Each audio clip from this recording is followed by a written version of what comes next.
Let's go. Hey everyone, welcome to the Hustle Faithfully podcast where determination meets devotion. Make sure to follow us across all streaming platforms at bit.ly/podcast-links. Today we're discussing the importance of relationships. Yes, we are. We had a great discussion last week. Really good discussion last week. And we brought up relationships during that discussion and at the end of it, and which kind of set the table for us talking about relationships today. We want to kind of expound on that a bit more. Now, I'm going to start with a scripture here in Proverbs 27:17 that will set the table for what we're going to talk about. I'll read the scripture and then give a synopsis of what the scripture means, and then we'll kind of launch from there. Proverbs 27:17 says, "Iron sharpens iron, and one man sharpens another." Sorry. The synopsis of that is, in the same way a good relationship makes you a better person, a friend who sharpens you helps you fulfill your God-given purpose. Look for friends who will speak the truth in love to you. Now that's friends and life partner, husband, wife, all that's included. Start with that as the foundation, Jonathan. What is something that you yourself think when it comes to a relationship, the healthy relationship, what does that look like for you, whether it's a romantic one or one that's platonic? Someone that encourages you, not someone that tells you exactly what you want to hear, when you want to hear it, and why you want to hear it. Yeah. Instead, someone who challenges you. Yeah.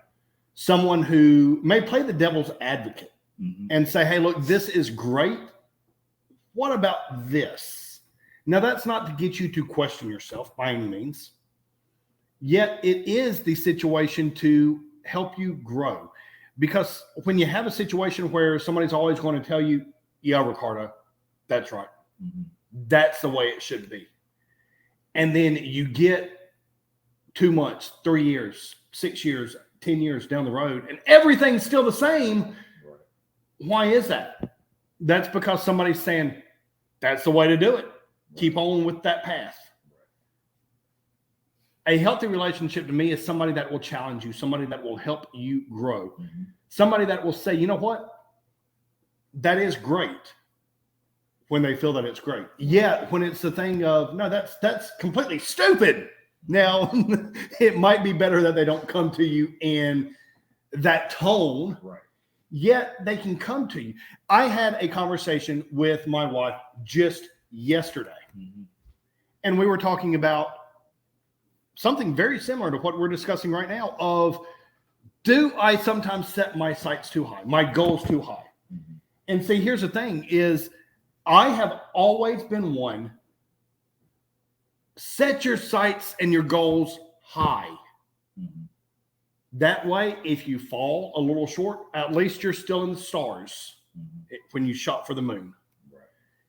Yet at the same time, there's that whole area of, if you are always setting your goals higher than what's truly achievable, how much disappointment does that lead to? How much is it a thing of, I tried, I failed, should I keep going? Now, the beauty to the way that God created my mind is I keep pushing. Right. Even when defeated, I keep pushing. Yet I also understand everybody's not that way. Everybody's mind is not designed that way.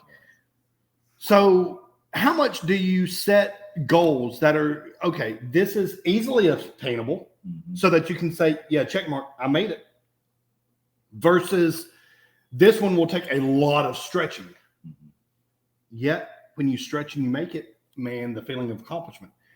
And then again, pushing to that seemingly unachievable goal. The thing that my wife told me, she said, Jonathan, sometimes you do set them too high. Right. And she said, sometimes it's like if you scale back a little bit, you're going to nail that goal. And then you're going to say, I've got this. Let's go to the next one. Right. And that's the thing of like how my wife pours into me. How important that relationship is, because it's, I've got your back. I believe in you. Yeah. Yet, you might need to scale back on this one. It's not a, what's the term, Debbie Downer. It's not a, I don't believe in you. It's a thing of, let's look at this from a practical standpoint. Do you want to say, I'm going to achieve this by this date? Or do you want to sit here and say, here's my end goal? And there are different paths to get there. I'm going to do what it takes to get to that goal. But when you have the person, when you have those relationships in your life where they will pour into you and continually uplift you and push you and challenge you, to me, that's a solid relationship. What about for you? Well, for me, the greatest relationship for me is my relationship with my Heavenly Father. That's the greatest relationship because it allows me to see things that I wouldn't see if I didn't have that relationship. God knows things that I couldn't know without him. God knows what's going to happen before I've ever started it. And because of that, there are things that I'll do knowing that he's shown me the end. Right. Before I ever started. And I'll be confident in doing it because I'm assured of its success if I do my part. Now, the way that I see it is, and that's the great thing about this journey that we're on, the goals may be the same, but how we get there may be different. Right. The vehicle that we use, the people that we have with us, how we look as we go, but the goal is to get there. The way I look at this thing with goals is, if I'm setting my goals high, I'm setting it in a way that I know I cannot see my way to the end of this alone. Right. I set it that high because I've seen it before I've accomplished it in a way because God has opened my eyes and shown me this. Because we were created for a purpose. Created with purpose, for a purpose. So me being able to, if I can do it easily, then I didn't set it high enough. And my thing is not to try to get to the thing that I've seen at the end. My thing is this: life is lived on levels. That's the goal that I'm going to get to, but it's experienced in stages. So I don't have to get to that level. I just need to complete this stage. So if I get this stage, then the next stage, then the next stage, then the next stage, then before I know it, my next step is the goal. So I don't have to look at accomplishing that goal because it's so big. I just need to make sure that I win this stage. And if I do that, these cumulative wins accomplishes the goal. So the goal never gets too big mentally. So I never get to a point where I just want to tap out because it's not about the goal. It's about the stage. It's not about the level. It's about this next thing that I need to do that gets to the level. I heard a story recently of a conversation that was had with Truett Cathy, the founder of Chick-fil-A. Yeah. And he was telling this particular gentleman, he said, I have a goal. If my goal is to get to the top of the street, that's the ultimate destination. Right. However, so many times an entrepreneur will look and say, here's the step, here's the step, here's the step, here's how I get to it. And when they miss a step, when that step is unavailable or whatever the case may be, they're defeated. Yeah. They're done. Yeah. He said, I take a different approach. I know that I want to get to the top of the street. So how do I do it? I may first start walking and look around and see if maybe there's a scooter or a bicycle that a child left that I can borrow to get me to my goal. Or I may flag down somebody that's driving by to get me to my goal. He said, don't be so consumed with every step along the process. Just go, make the goal happen. Yeah. And that's the thing, is the relationship that you have with people will advance you toward your goal or keep you further from it. Oh, yeah. You better believe it. Show me your 5 friends and I'll show you your future. Yeah. That will show you exactly where that person is headed. Now, the beauty to it is you can always change those relationships. If you have a history with drugs, let's just say, or a history with alcohol, and you are breaking free from that now, you are saying no more do these drugs or this alcohol have a part in my life. Right. But I want to keep these 2 friends that are still heavy in that lifestyle. I'm here to tell you the likelihood that you're going to break out and stay out of that lifestyle, it's not great. Right. In fact, it's very small. You better believe it. I understand it's hard because they're your friends per se. They're what you've known as friends. Right. And I'm not going to say they're bad people because they have those hangups. Everybody gets hangups for different reasons. I'm not here to cast judgment on somebody because of their life choices. Right. However, I am here to say that in the event that you are wanting to break free from that, you must find new friends. You must find new relationships. Because even though you replace all of your friends, except for those two, with clean, sober, forward-thinking, advancing people, you still have those two that are going to drag you down. Yeah. And history shows they're probably going to win. Yeah, I agree. And I'm sorry, John. No, go ahead. That's why the cascading nature of relationships is so important, and to understand what it looks like or what it should look like. Because you're talking about those friends, those people that you have in your life. If you're not wanting to live that way, you're not wanting to do that, then who's where is important. Who do I have in a position where they pour into me in a way that my life reflects what's being poured in? Right. So relational proximity or relational positioning is important. How close are you to the goal? If you're close to the goal that you're wanting to get to, then the one that pours into you has to be close to the goal themselves or in a place where they're already where you want to be. Mm-hmm. Like the one that pours into me the most is my Lord and Savior. Being created in God's image means that we're talking about iron sharpening iron. You're talking about these friends. These friends are going to sharpen you one way or the other. Yep. They're either going to sharpen you in an area that's no good or an area that's good, but they're going to sharpen you one way or the other. You're going to be a very bad person or a very good person in the sense that we're talking about good. God created us in his image. So in order to walk that out and to look like the thing that created us, then God has to be the one that sharpens you. So the cascading nature of this relationship is God pours in. So I look more like who created me, being created with a purpose, on purpose, for a purpose. So if that's the case then, and I don't know it, I didn't create myself. And I've said this before, Apple has to tell me how to use Apple. Can't take Apple and then ask Chick-fil-A how to program an Apple phone or how to use it. So God created us. So what I need to do is let him show me how to get out of me and out of this life what is intended. So the cascading nature of this relationship is God pours into me. I pour into those that are closest to me. And then they pour into those that are closest to them. And so the cascading effect of this relationship is whatever's pouring into you. And for me, it's God pouring into me. Him pouring into me allows me to pour into those around me more effectively. You know, rather than having someone pouring something into me that I don't want. It's a life that I don't want to live. So if there's something that like I want my relationship with my wife to be healthy. I want my relationship with my kids to be healthy. I want the relationship with you to be healthy. Then God has to pour into me so that I was talking about being created with a purpose, on purpose, for a purpose. Then there's stewardship I have in that purpose. So I have to steward over the things that we talked about a couple episodes ago.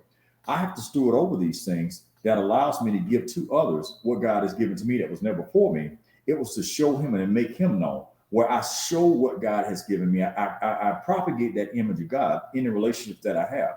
So I have to make sure my source is right. So as we've seen in cascading falls where it comes off of the top and it flows over these boulders and other rocks down, and it keeps flowing over rocks, over these things, our relationships can mimic that. Our relationships can quote unquote be rocky sometimes. Right. But if the right thing, the right source is pouring into us, then even when they're rocky, they continue to flow and benefit the other relationships around us, because they can be rocky at times, but it'll still create the right thing and it'll do the right thing because it's flowing through and over those rough patches in our relationship. God helps us get through those rough parts of our relationship. He helps us get through it, because without the right thing in us, when we have these interactions that happen, these things we have happen between husband and wife and son, daughter, and so forth. You don't always know what to say. You respond out of emotion, and emotion changes. I'm angry, so I'm going to respond angrily. I'm frustrated, so I'm going to respond frustrated. Well, guess what? If God is pouring into me, I don't get to respond that way. I can feel that way, but I don't get to respond that way. So what does that do for that rough patch in your relationship, that rocky part? God flows over that rough spot into that person next to you and continues the healthy propagation of those relationships, because you didn't allow that negative thing, that bad thing to flow out of you into them, because your source is washing you clean, and it continues to cleanse every relationship around you. So they keep you propped up and strong, because you're not eroding your own foundation unintentionally. But what about, Ricardo, in those situations where I really like this person? They're a really good friend. They're a really good prospect for, I'm interested in marrying them, whatever the situation is.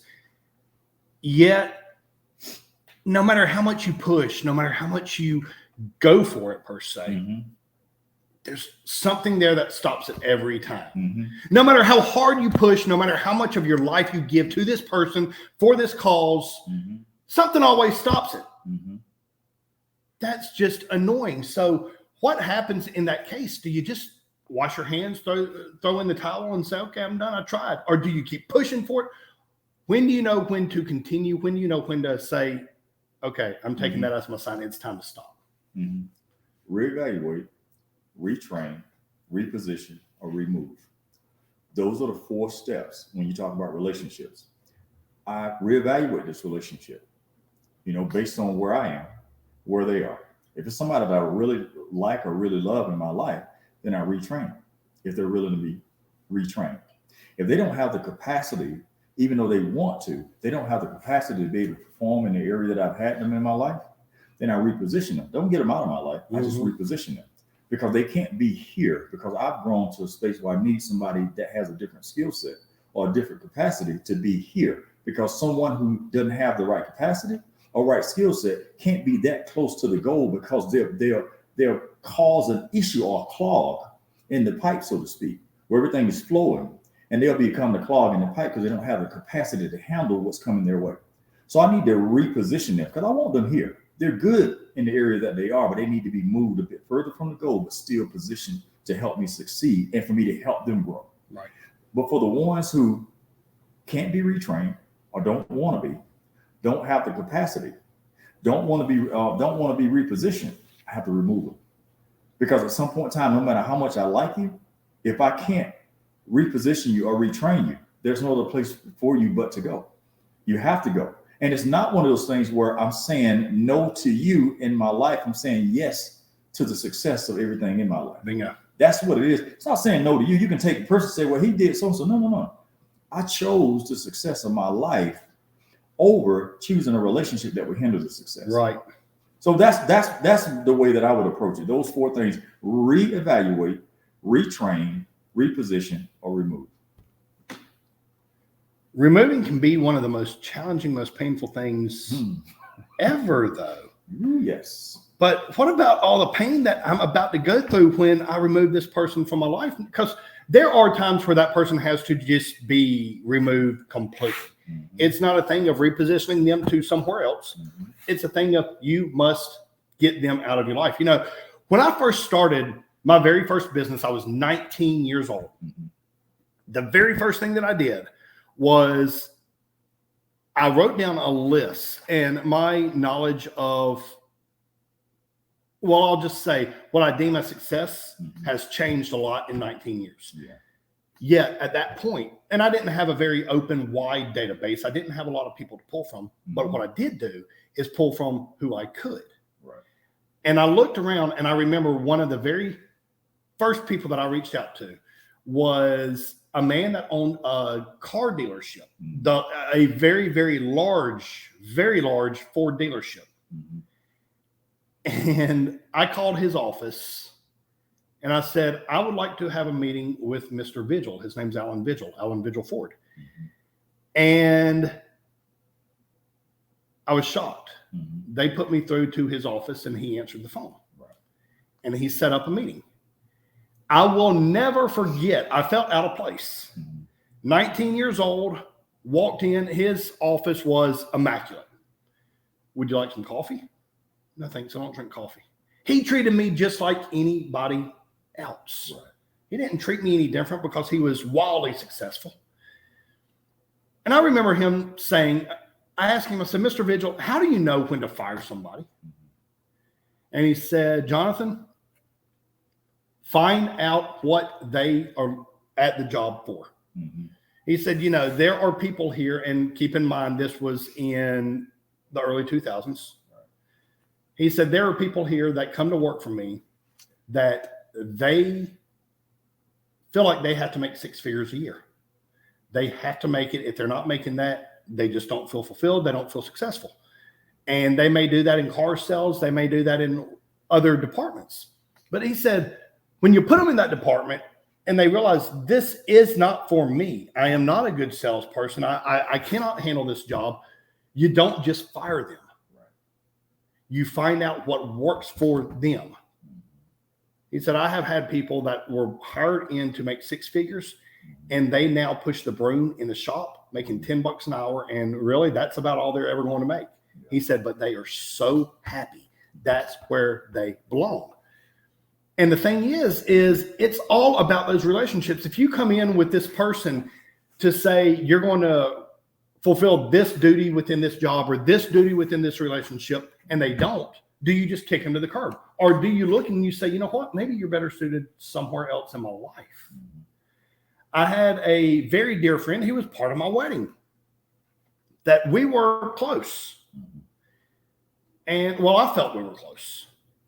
And as things progressed, our lives went in completely different areas, completely different paths. I see him in passing. I see him on a very regular basis. We still go to church together, so I see him almost every week. Yet, I don't put him in a friend category. I put him in an acquaintance category. Now, that's not negating him.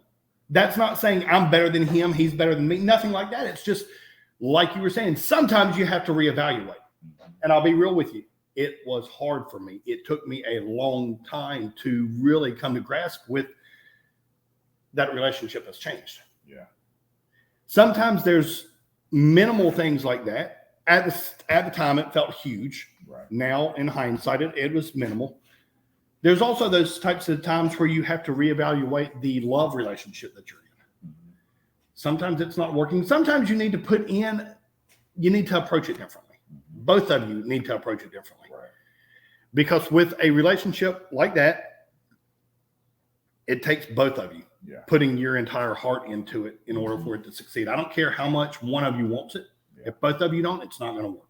Yeah, I agree. So when you are looking for those people in your life, in your business, to help you grow, because it's not a selfish thing. You're not taking advantage of somebody. Ricardo, as much as I love you, I'm here. I want you to help me grow. Right. And I want to help you grow. Right. And there are people that will be in your life that they're there to help you grow, and you may or may not be able to offer them anything. Right. There's also going to be people in your life that you're going to help grow, and they may or may not be able to offer you anything. Right. But understand the spirit of reciprocity, it does work. It is real. Just because I help you grow doesn't mean that you can help me grow, but yet God may put somebody else in your life that can help you grow that you could not imagine the growth that they can help you out. And it's the same thing. I remember many months ago, you were allowing me to park some of my equipment at your property. And there was something about you said that, we'll scratch this because I don't remember where I was going with that. So 23 minutes. You just have to reevaluate exactly who's in your life and what purpose and what responsibility they hold in your life. Yeah. You know, some people are there for lifelong relationships. Some people are there for short-term relationships. Some people are long-term, and some people are there just for the lesson that you get from them today. Yeah. But understanding that life grows, life goes. You'll understand that people in your life will be falling off and will be dropping off. And that's not anything negative toward you or them. Right. Just keep growing, keep going. Yeah. And that last part you said is where I'm going to pick up, to keep growing. For me personally, and I hope everyone that listens to this, you better continue growing. Because like I said, while life is moving ahead, time is moving on. It's going to do so with you or without you. If you're here, you're going to be a part of the progression of time. If you're not, time is going to still progress. Yes, it will. So you better be growing during this time that you do have. And we're talking about relationships. We're talking about reevaluating and retraining and removing and, repositioning and all those things. The first place that you have to do it is with the relationship you have with yourself. You have to reevaluate your relationship with you. Do you even see you right? Do you have the right mindset that helps you do the things that you've been equipped to do? I talked about God creating us with a purpose, on purpose, for a purpose. Do you even know what the heck that is? Do you have any clue? How can you help other people get on board with something you're not even aware of? How can people support you in an area where you haven't given them a clear vision to support? Like, you don't even know where you're going. One day you're a carpenter, the next day you're a car salesman. The following week you want to have a Fortune 500 company selling computer chips, and then after that I'm a concrete specialist or something. Like, you don't know what the heck you want to do, right? And the people around you are confused. Then you got someone that you hired in an area where you wanted them, or a friendship that you developed when you were working in a manufacturing company. You met a guy who's creating boxes or something, and then now you got this business and you want him to be your vice president. That guy was just folding boxes 2 months ago. Now you want him to be a part of this huge business that you're growing, and he has no clue what you do. But you want him to be there because you don't have a clue what you're doing. You have no idea. You don't know who should be up closer to goal and who should be at the back.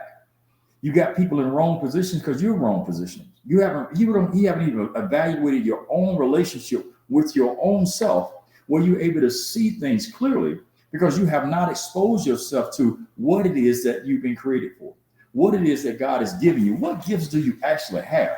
Not what gifts you see the person across from you or your neighbor or your friend or someone else that has. What gift do you have? What were you put here to do? What is it that won't get done in this world if you yourself don't do it? Not saying it won't be something similar done. We brought up true, Kathy. There's other companies and other businesses, other fast food places that sell chicken sandwiches. There's not but one Chick-fil-A. That's right. There wasn't but one Steve Jobs. There's other cell phone companies. You got all these different, there are things like it. What is it that the world will miss or will lack because you never found your purpose and you never walked that out? That's the first relationship. Reevaluate that one. And then if you realize you're unaware of what it is you need to be doing and you're not equipped to do it, retrain. And then reposition those around you, and even reposition yourself. I'm in the wrong job. I need to go over here. Wrong relationship. I need to be over here. I'm being trained in the wrong place. I need to be over here. Reposition yourself. And then once again, remove yourself from places that you don't need to be in, and from doing things that you've been doing that are fruitless. Remove yourself from it. Those same steps apply to you. Don't just look at everyone else like you need to do this and you. No, sir. You better be using those steps on yourself. That's right. Because you can get everybody else positioned right and you can be positioned wrong, and everything else because of that is wrong. So start with you first, because most times that's the worst relationship you have, is a relationship you have with yourself. That's absolutely right.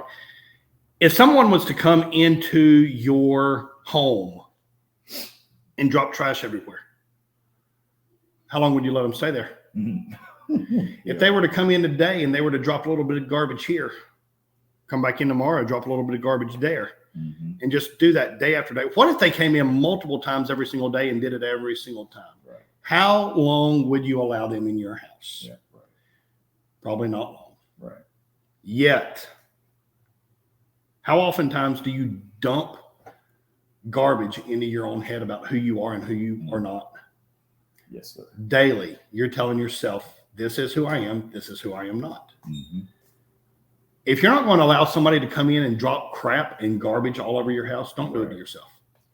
Amen. And if your friends, if your acquaintances, if your cohorts are dumping garbage into your life, into your head, find new friends. You better believe it. There's billions of people on this earth. You will find somebody that believes in you. Yeah. There is always somebody there. I believe in you. Yeah. Yet we may or may not have direct access with each other. Find somebody that does. Yeah. You can always get involved with us on this podcast by looking at the streaming platforms and following us. We are also live on video on YouTube, and the rest of the streaming platforms, it is audio only. Right. However, you can always join in with us at www.thoughtprovokingchange.com.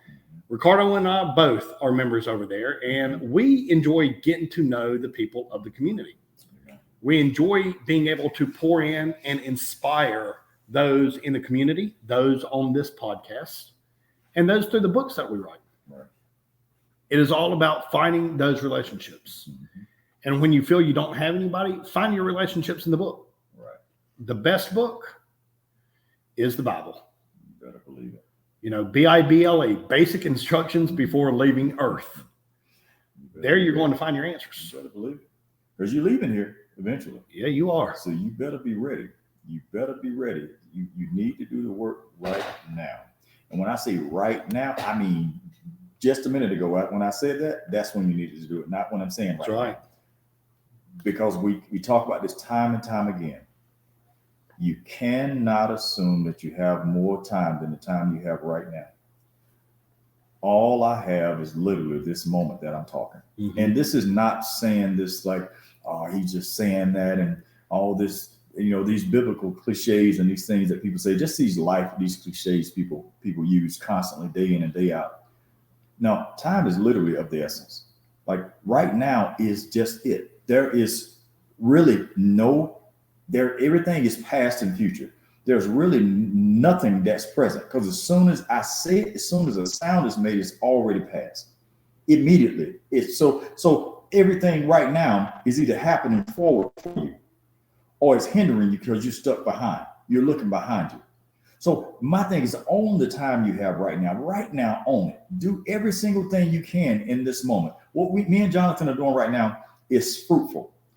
It may not be fruitful for us in this moment, but fruitful for someone else. But because it's fruitful for someone else, it'll end up being fruitful for us because it'll come back to us. We don't have to eat out of the field that we sow in. We don't have to. But we will reap the harvest of what we've sown, even if what we've sown doesn't look like the same seed that we planted. Because it can come from a different person, a different source at a different time. It doesn't have to look like what I gave. Because if I sow this moment, or I sow this space of this time, I could let's say I put $100 in the ground. I may not want $100 back. I'll take it if it comes back. What if it comes back and it's $1 million? What if I sow one apple seed, but I get back a 10-acre tract of orange trees? Am I now upset because it doesn't look the exact same as what I sown in and I got this huge increase? No, I trust the increase. I trust what God is doing, because he'll do something in a greater abundance and in a way that may not look anything like what I expected, but it exceeds anything I could have ever done on my own.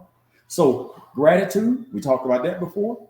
And we talked about how important it is to own the time you have and to respect the time we have. All these things are things we talked about in other episodes. Y'all need to go back and catch up. But we talk about things like right now, there are things that's coming up that we continue to talk about. So when you string these different episodes together, you begin to look at all these different nuggets that are dropped. You get a clear path for how you should walk this thing out and how it should look in the end. So we're hoping that right now, as we talk about these relationships, you understand the importance of seeding the ground that you stand on. That's the relationships that you're in, seeding these relationships in the way. If you want it to be good, seed it. If you want it to be beneficial, seed it with the idea that I'm going to benefit them, not me first, but benefit them, knowing that by me seeding appropriately, I'll reap from that. So we hope that you all have gained a lot from what me and Jonathan had talked about. John, do you have anything to add before we wrap this up? Absolutely. Just remember, show me your 5 friends and I will show you your future. Have a great relationship with God. Have a great relationship with yourself. And then the next 5 people, man, it will change your life for the better or for the worse. Choose wisely. Iron sharpens iron. Iron sharpens iron. Everybody remain blessed and unstoppable. Until next time. See you guys later.